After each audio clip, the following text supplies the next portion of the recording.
Você já ouviu falar de Basileia? Em alemão se diz Basilea, em francês Balé, em italiano Basilea e o português Basileia.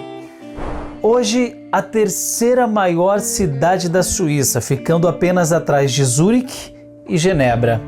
Ela tem cerca de 195 mil habitantes e foi fundada pelos romanos em 1833. Agora, eu fui pesquisar o significado de Basileia. Sabe o que significa em romano? Domínio. Fica comigo até o fim desse vídeo e você vai entender que este domínio existe. E este nome não foi escolhido em vão.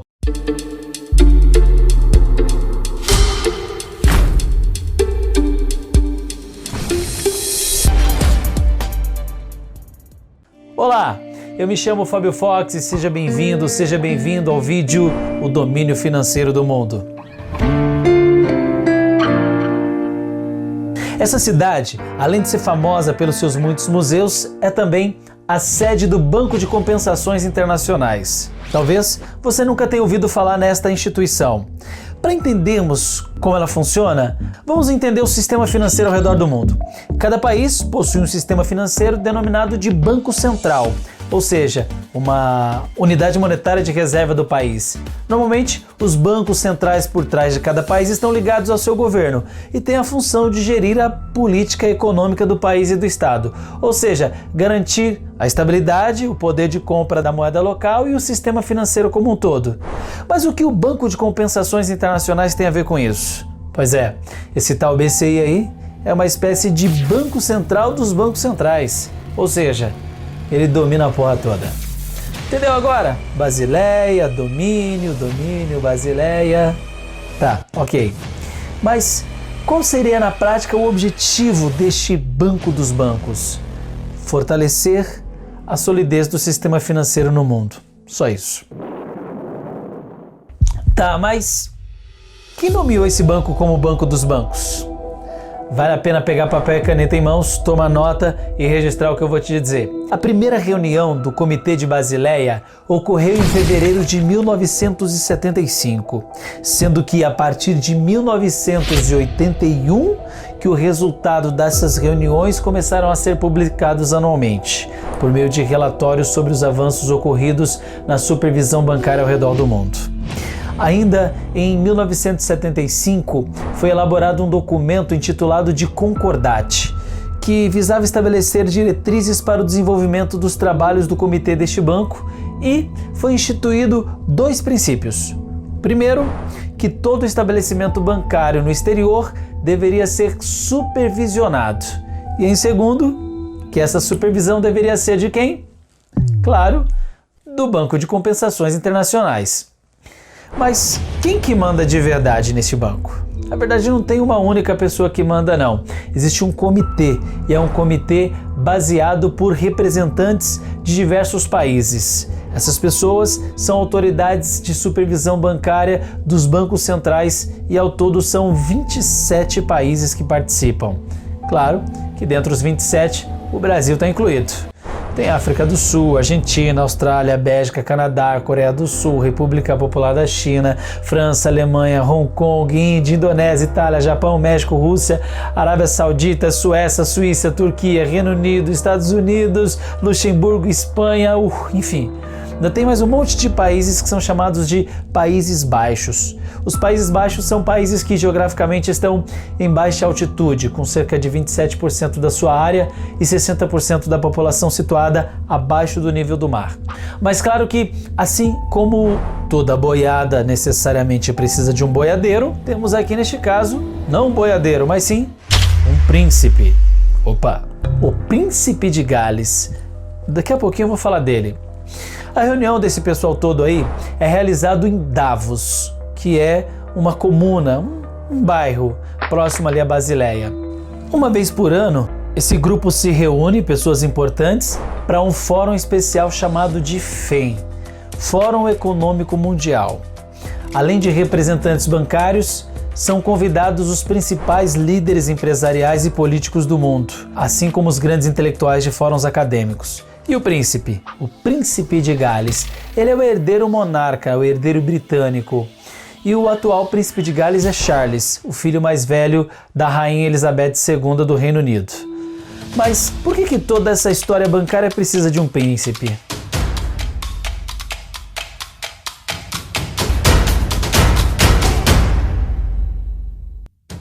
Após o período do domínio romano na Bretanha, a atual Grã-Bretanha, o país de Gales foi fragmentado em vários estados menores antes da conquista da Inglaterra.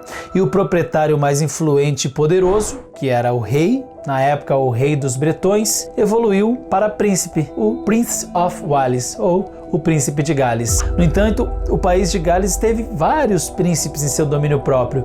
O primeiro deles foi conhecido por ter usado o príncipe de Gales, Gwynedd, por volta de 1165.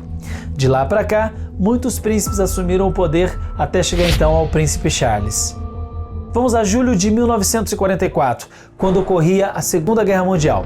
Naquela época, houve um acordo que mudou o mundo, economicamente falando. Esse acordo é conhecido como o Acordo de Bretton Woods. Basicamente, o Acordo de Bretton Woods foi o primeiro exemplo na história mundial de uma ordem monetária totalmente negociada, tendo como objetivo governar as relações monetárias entre relações e estados independentes. Naquela época, um grupo seleto estava se preparando para reconstruir o capitalismo mundial, enquanto a Segunda Guerra ainda se espalhava. 730 delegados das nações aliadas se encontraram em um hotel nos Estados Unidos chamado Monte Washington. Lá foi realizada a Conferência Monetária das Relações Unidas e foi assinado pelas entidades financeiras ao redor do mundo esse tal acordo. Mas não foi simplesmente assina todo mundo aqui, tá tudo certo, não. Essas discussões aconteceram durante as primeiras 3 semanas do mês de julho de 1944, praticamente quase o mês inteiro. Nesses dias, os banqueiros, empresários e políticos que ali estavam reunidos criaram o Banco Mundial e o FMI, o Fundo Monetário Internacional. Naquela época, o acordo foi definido entre 2 presidências, uma para o Banco Mundial e outra para o FMI, que seria dividido entre Europa e Estados Unidos, sendo que o Banco Mundial seria presidido por um norte-americano, enquanto o FMI presidido por um europeu. Mas por que o príncipe permitiria que o banco fosse presidido pela América?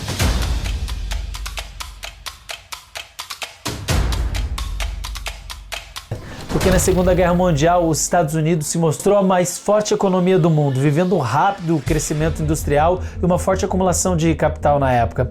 Na verdade, os Estados Unidos não haviam sofrido as destruições da Segunda Guerra Mundial. Eles tinham construído uma indústria manufatureira poderosa e cresceu vendendo armas e emprestando dinheiro a outros países combatentes da guerra. Quando a Conferência de Bretton Woods aconteceu, as vantagens econômicas dos Estados Unidos eram indiscutíveis e esmagadoras. Os Estados Unidos tinham a maioria dos investimentos mundiais na produção manufaturada das exportações e em 1945 eles produziam a metade de todo o carvão mundial, 2/3 do petróleo e mais de 1/3 da eletricidade do mundo. Naquela época, os Estados Unidos eram capazes de produzir imensas quantidades de automóveis, navios, armamentos, aviões, maquinários, produtos químicos, reforçando assim a sua vantagem inicial sobre os demais países que ali estavam. E isso assegurou com que os Estados Unidos se tornasse o responsável pelo Banco Mundial. Eles provaram ao príncipe que não era somente capaz de assumir o Banco Mundial, mas queriam isso. E dentro deste acordo de Bretton Woods, baseado no poder financeiro e também militar que os Estados Unidos possuíam, além do lastro em ouro maior do mundo, foi definido que todos os demais países tivessem que ter a política monetária baseado na taxa de câmbio dos Estados Unidos no dólar, que é hoje o atual USD.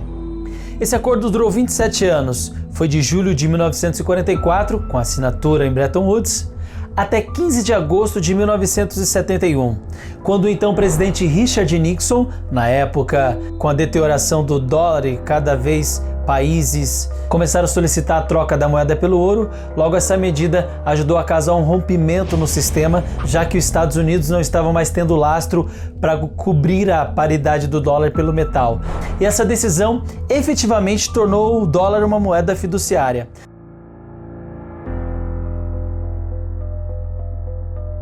E aí, para a gente entender o que é uma moeda fiduciária, precisamos entender para que serve o dinheiro. Basicamente, o dinheiro é uma ponte. Por exemplo, Se você quer sair da cidade do Rio de Janeiro, para chegar na cidade de Niterói, você tem que atravessar pela ponte Rio-Niterói. Tá, mas e se não houvesse a ponte, como que seria a travessia? De barco. Neste caso, você tem duas opções de travessias, ou via terra, caminho mais rápido a ponte, ou via água pelo barco. Com o dinheiro é a mesma semelhança.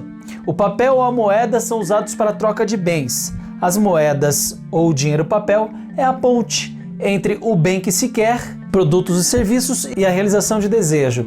E as moedas, que é um pedaço de metal cunhado com letras e números, ou papel, que também em breve vai acabar, mas isso é um assunto para outro vídeo. As notas, as células de papéis também são desenhos inscritos. E nós temos agora as atuais moedas digitais, que também é assunto para um outro vídeo, mas que são sinais elétricos carregados de informações chamados de bits. Metal, papel ou simplesmente bit, a moeda digital, o dinheiro é somente um signo, e um signo representativo de valores, que é a informação que esse signo carrega. Esses valores, representados pelo dinheiro, são trocados por bens e serviços, conforme eu já havia falado.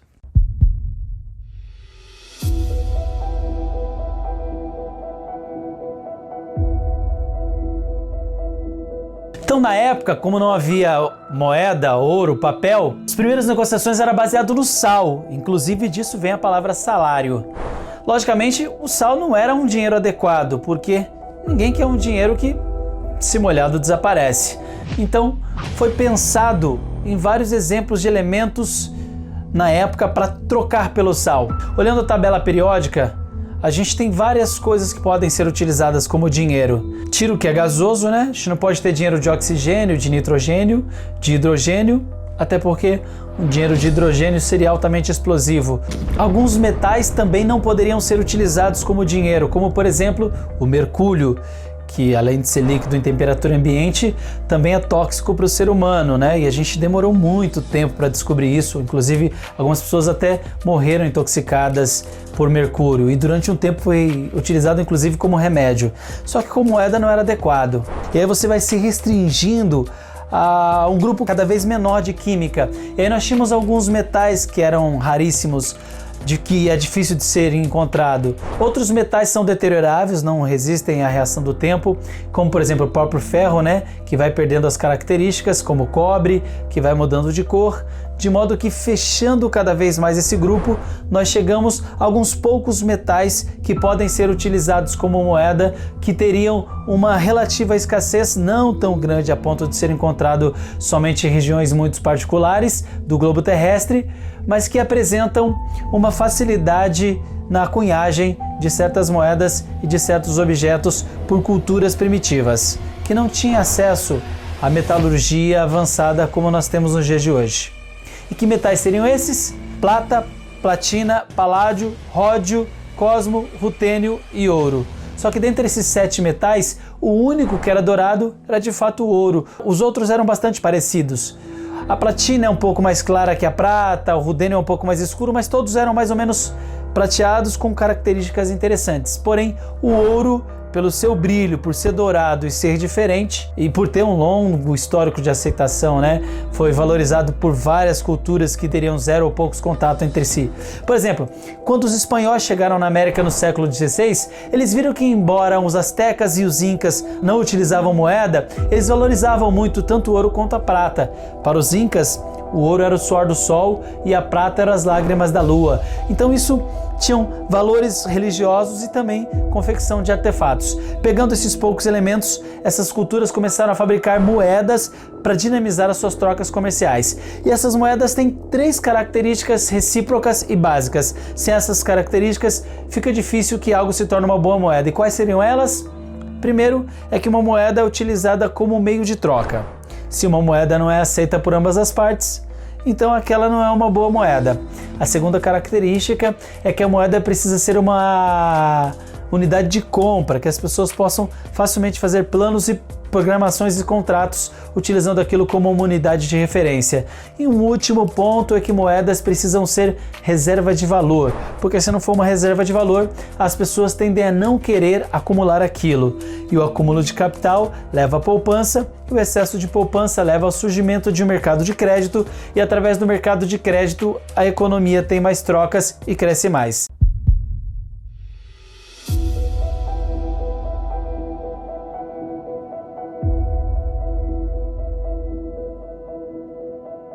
E a moeda foi uma evolução atual, tão boa que passou a ser adequada por culturas que tiveram contatos com ela para dinamizar as trocas e a comercialização. Citando exemplos de moedas antigas, a primeira moeda cunhada dataria do ano de 650 a.C.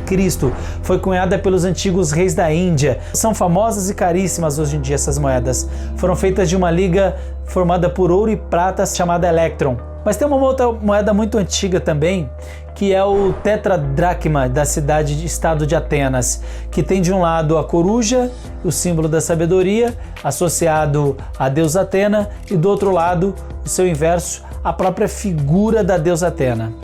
Essa moeda foi cunhada entre os anos de 400 a 450 a.C. Era uma moeda tão boa, no sentido que a cidade de Atena se preocupava com a pureza da prata, que buscava fazer moedas muito similares. Elas precisavam ser parecidas e ter o mesmo peso.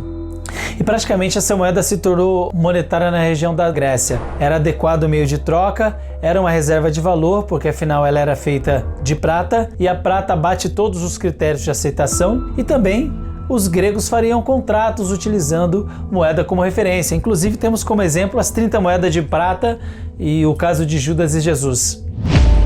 30 Judas. Foi isso acordado entre mim e tu? Sim. Entrega a ele.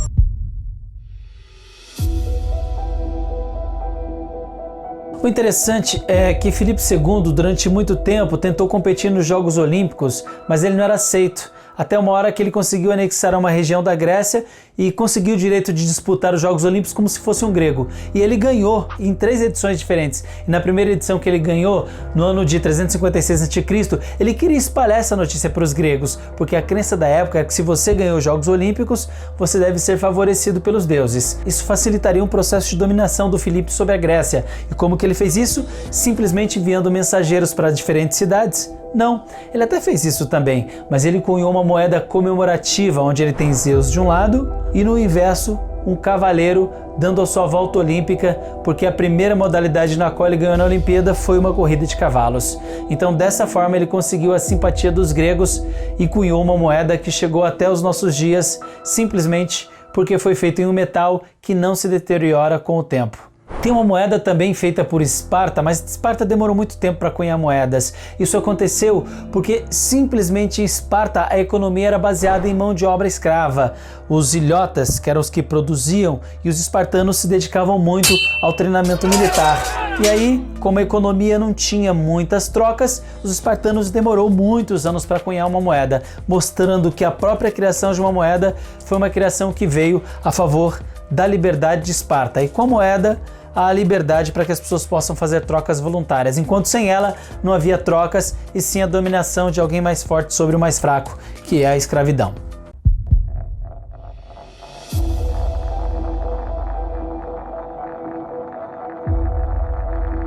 E quando a gente fala da moeda, não podemos falar também da história da destruição da moeda, através da inflação. A inflação é um conceito que é explicado de formas diferentes por diferentes escolas econômicas. Inclusive, aqui no Brasil, por exemplo, a gente chama a inflação de simplesmente aumento dos preços. E não é assim, né? Utilizamos de forma errônea, falando sobre a inflação, por exemplo, do pepino, da batata, e utilizando essa palavra inflação, que deveria mostrar o crescimento generalizado dos preços, né? E não a um único item, porque um único item está relacionado à oferta de demanda, né? Oferta e demanda, porque as pessoas descobriram, por exemplo, que um alimento tem uma propriedade antioxidante, que é bom para a saúde, e aí eles inflacionam o preço, né? Ou o problema de safra, que ocasionou enquanto ainda há uma demanda muito grande, levando ao aumento dos preços. De modo que falar de inflação de um item específico não faz nenhum sentido. A inflação ela é numa definição generalista, aumento geral. Na escola austríaca, eles falam que a inflação não seria apenas o aumento dos preços, essa seria a consequência do aumento de uma oferta monetária. essa sim responsável pelo surgimento da inflação, não somente agora, como em épocas muito antigas. Por exemplo, no século II a.C. teve um ditador chamado Sulla. Nessa época, Roma era uma república, o Senado escolhia seus representantes. E num período de grande turbulência, esse cônsul poderia ter poderes absolutos. E na época de Sulla houve uma guerra civil, uma guerra interna. E tinha uma moeda de Sulla, era uma moeda de prata, que ela pesava 4 gramas. E o nome dela era denário. Inclusive da palavra denário veio a palavra denaro, que é dinheiro em italiano, e veio a palavra dinar, que era o dinheiro utilizado pelos muçulmanos, e que veio da palavra dinheiro em espanhol, que é o famoso dinheiro. Então o denário seria o começo do dinheiro moderno. E o denário foi introduzido em Roma mais ou menos em 200 a.C., com o peso de 4,5 gramas de prata. E na época que Sulla enfrentou uma guerra civil, ele teve que cunhar várias moedas. Nessa época o denário pesava 4 gramas. Depois de Sulla, houveram outros grandes governantes até Júlio César, aonde começou a fase do Império. E o primeiro imperador romano, Otávio Augusto, sobrinho neto de Júlio César, também criava denário, que também era feito de prata, mas não pesava 4 gramas, pesava 3,8 gramas. E depois desse problema, o peso do denário foi se agravando com falta de prata, até que na época de Cômodos, o imperador famoso, né, que ele inclusive aparece no filme Gladiador, ele que inclusive entrava no Coliseu para combater com outros gladiadores, só que a espada dele era afiada, dos outros não, então ele tinha certa vantagem. Mas o denário, que começou pesando 4,5 gramas de prata, na época de Sulla 4, na época de Otaviano 3,8, na época de Cômodos, que já estava ali no segundo século depois de Cristo, pesava apenas 2,6 gramas. E aí você pensa, poxa, mas por que o denário foi perdendo seu peso em prata? Porque com a mesma quantidade de prata você tinha possibilidade de cunhar mais moedas. Na época do governo romano tivemos um aumento de compra e no aumento dos preços daquilo que era negociado em denários. O denário era o pagamento por um dia, e aí com a degradação da moeda, o salário, que vem de sal, passou a ser por muito mais que um dia trabalhado. Afinal, com menos prata, o denário comprava cada vez menos coisas. E é interessante porque a queda do Império Romano também tem a ver com o aumento da oferta, que houve uma desaceleração da moeda feita pelos imperadores da época, e ficou famosa a história do imperador Diocleciano, que assumiu após a crise de Roma, onde Roma trocava de imperador num período muito curto, né? Um período de 50 anos, 20 imperadores, e é muita coisa, né? Num império onde você teve mais de 26 imperadores durante quase 200 anos. E com essas trocas constantes e uma falta de mentalidade de longo prazo, que aconteceu que o denário foi ficando cada vez mais leve em termos de prata, até que simplesmente ele desapareceu da economia romana. E aí passaram a utilizar outros tipos de moeda, tinha uma liga entre mais cobre do que prata, chamava de billion, comparado ao que era 100% de prata antigamente. E durante essa crise, com preços aumentando, o Diocleciano tabelou os preços romanos, e naquela época, se você desobedecesse o imperador, você era morto, você era jogado no Coliseu para ser comido por leões.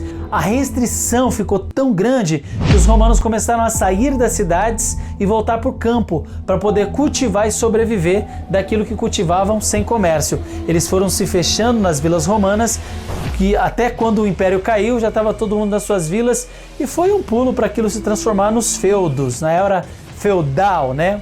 E o interessante notar que, apesar dos vários erros cometidos no passado, que já nos levariam ao aprendizado, hoje nós cometemos o mesmo tipo de erro ao aumentar a oferta monetária, muito além do aumento da produção dos bens da economia. Até que, se você tem muito mais dinheiro circulando do que bens, essa quantidade de dinheiros começa a competir por esses bens escassos, levando ao aumento dos preços, e o nome disso é inflação.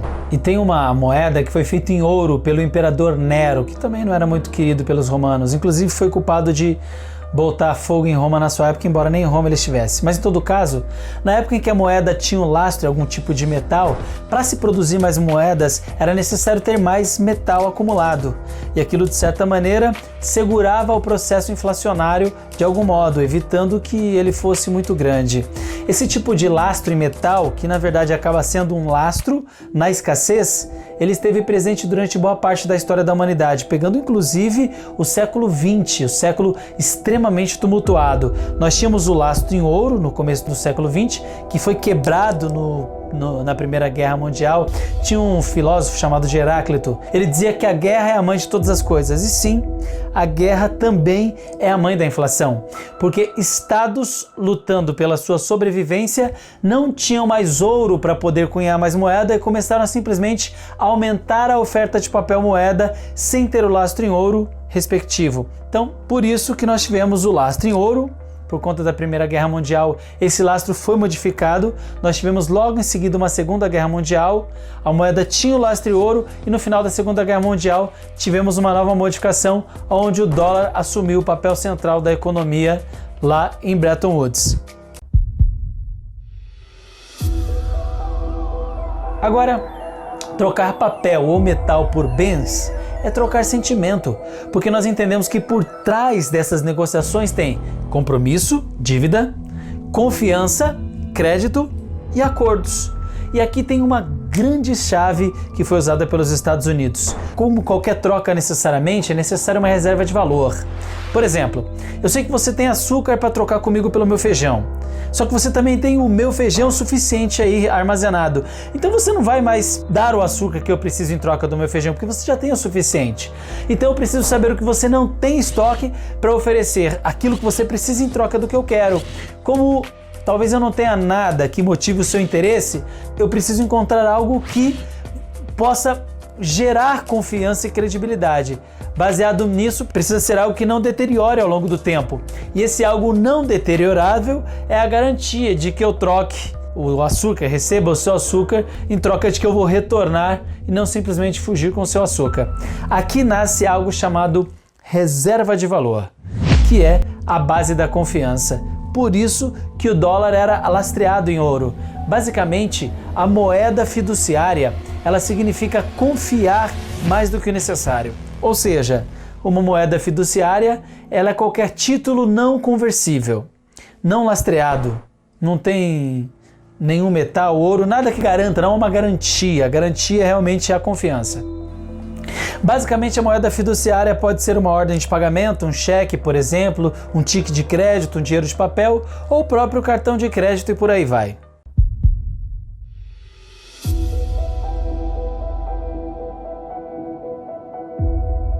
Dinheiro não paga juros.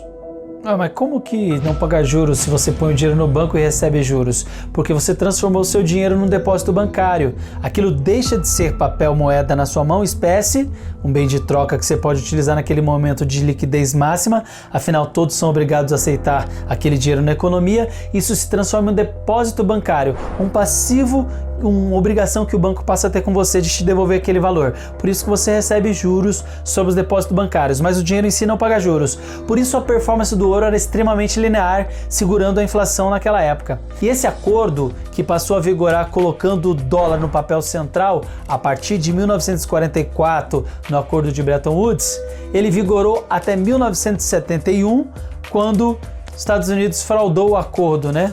O acordo era, se o dólar tem um lastro em ouro, você só pode emitir mais dólar tendo mais ouro em reserva. Mas como os americanos não deixavam os outros países vistoriarem suas reservas de ouro, eles simplesmente começaram a criar cada vez mais dólares sem ligar para o lastro em ouro e espalhar aquilo pelo mundo. Você cria todo um dinheiro e ele está nas mãos dos americanos. Então os americanos podem começar a consumir sem que o dinheiro rode pela economia toda, aumentando os preços. Esse é o chamado efeito Cantillon.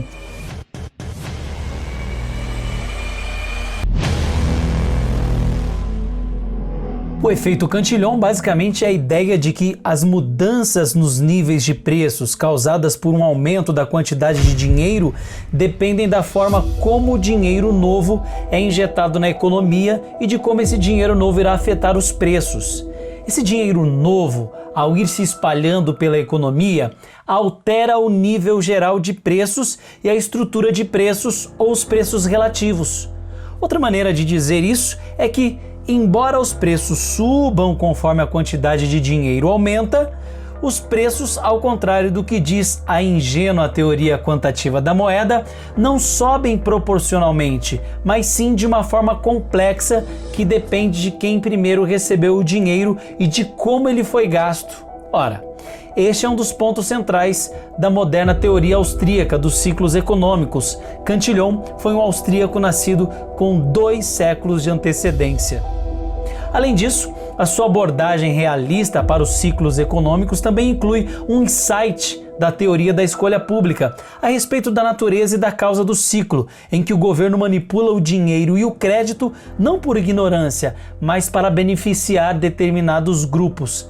Cantillon não só fornece a causa e os efeitos dos ciclos, mas também a sua cura, que consiste em impedir a intervenção do governo na moeda e no crédito bancário.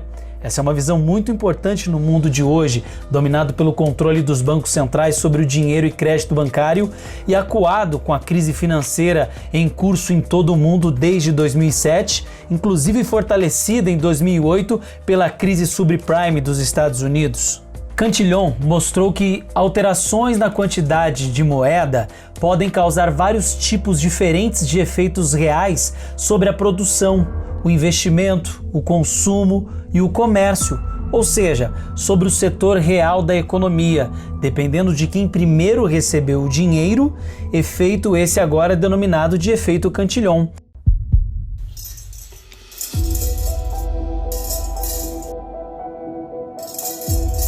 No século XVIII, Richard Cantillon observou a bolha especulativa conhecida como a bolha do Mississippi, onde o Estado francês começou a emitir muito mais moeda do que tinha em lastro metálico, e essa moeda foi investida na Bolsa de Valores, nas ações da Companhia do Mississippi, que era uma companhia que explorava negócios no Novo Mundo, que falavam que Mississippi era uma terra de riqueza sem igual, mas era um grande pântano. E essa bolha chegou ao fim, quando alguns franceses começaram a querer trocar os lucros acionários por metal, e os bancos não tinham metal para oferecer. Com os Estados Unidos, a história praticamente foi a mesma.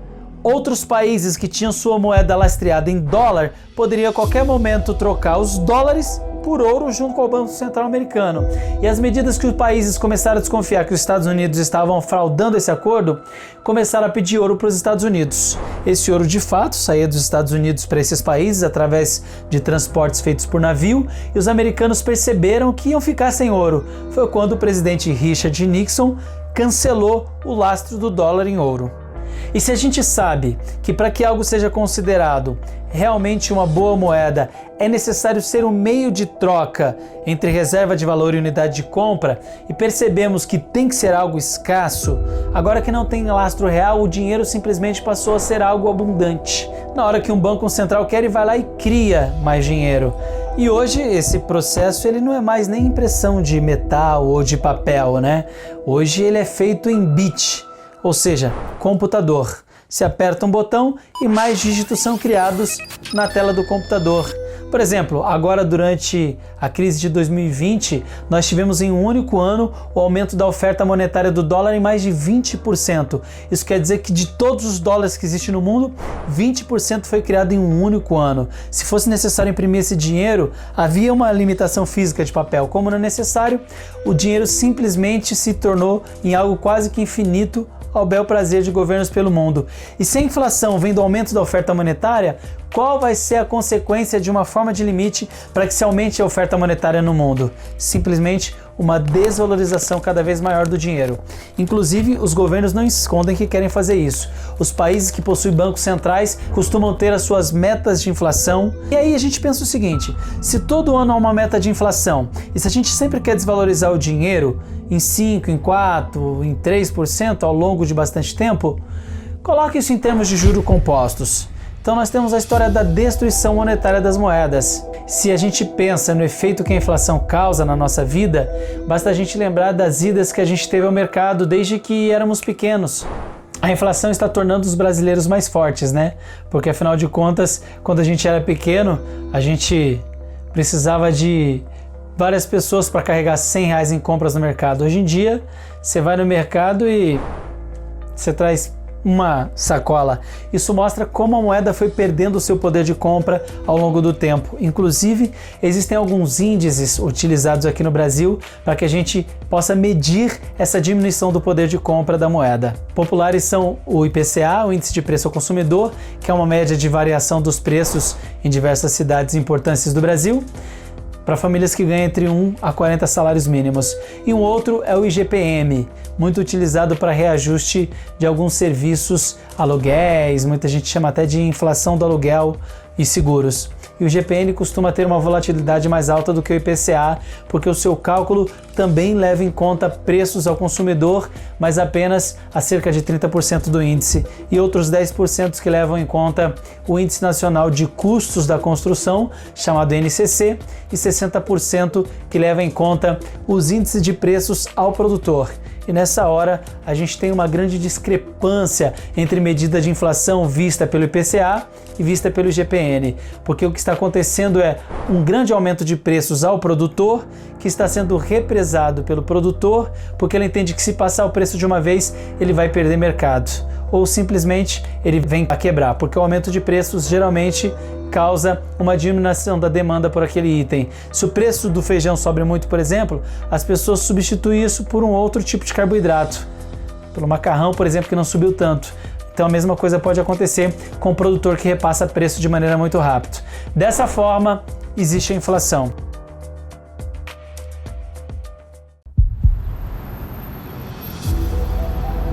E o grande porém é que a inflação não afeta apenas a moeda local, ela acaba afetando também o câmbio. A taxa de câmbio é uma relação entre moedas de dois países que resulta no preço de uma delas medido em relação à outra. Dado que a taxa de câmbio é um preço, ainda que seja o preço de um bem da moeda, esse preço é diferente na compra ou na venda.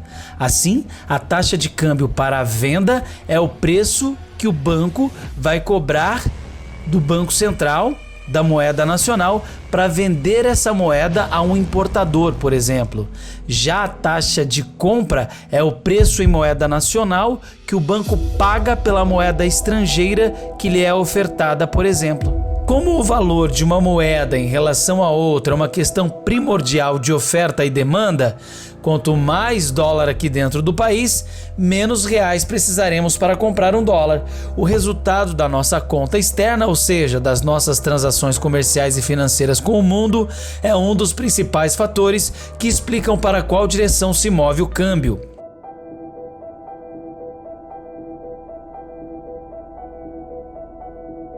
Os países praticamente quebrados, a dívida com a FMI aumentando cada vez mais, qual seria a solução? O príncipe sabe. Na 50ª reunião do Fórum Mundial realizado em junho de 2020, o príncipe Charles reuniu altos líderes empresariais e políticos para tratar do tema da reconstrução da sociedade e da economia. Neste encontro, eles apresentaram 3 componentes centrais para o grande reset financeiro no mundo. O primeiro envolve a criação de condições para uma economia de partes interessadas. O segundo inclui a construção de mais resiliência equitativa e sustentável, baseada em parâmetros ambientais, sociais e de governanças que incorporariam mais projetos de infraestrutura pública ao verde. E o terceiro componente é aproveitar as inovações da 4ª Revolução Industrial para o bem público. Em seu discurso, o príncipe Charles, no evento de lançamento do Grande Reset Financeiro, listou áreas chaves de ação, como a sua iniciativa em mercados sustentáveis, que inclui o fortalecimento da ciência, tecnologia e inovação. Ainda não foi revelado com exatidão como e quando serão realizadas essas mudanças institucionais. Porém, alguns princípios dessa reestruturação foram revelados pelas instituições que estão promovendo essas ações. À medida em que os governos trabalham o Grande Reset, a ideia vem ganhando corpo, pois líderes como o recém-eleito presidente dos Estados Unidos, o Joe Biden, e o primeiro-ministro canadense, o Justin Trudeau, incorporaram aos seus discursos ideias baseadas no Grande Reset. Ou seja, se prepara. Não sabemos quando este grande reset financeiro no mundo vai acontecer, mas que ele vai acontecer, isso vai ao longo da jornada. E um fonte forte impacto apresentado foi o novo tipo de capitalismo chamado de stakeholder, onde os stakeholders, as partes interessadas, são as pessoas ou instituições que não necessariamente são veiculadas a um determinado projeto, mas que são afetados positivo ou negativamente pela execução deste projeto. Uma espécie de capitalismo stakeholder seria um sistema econômico onde as partes afetadas poderiam opinar sobre as ações de instituições desse sistema.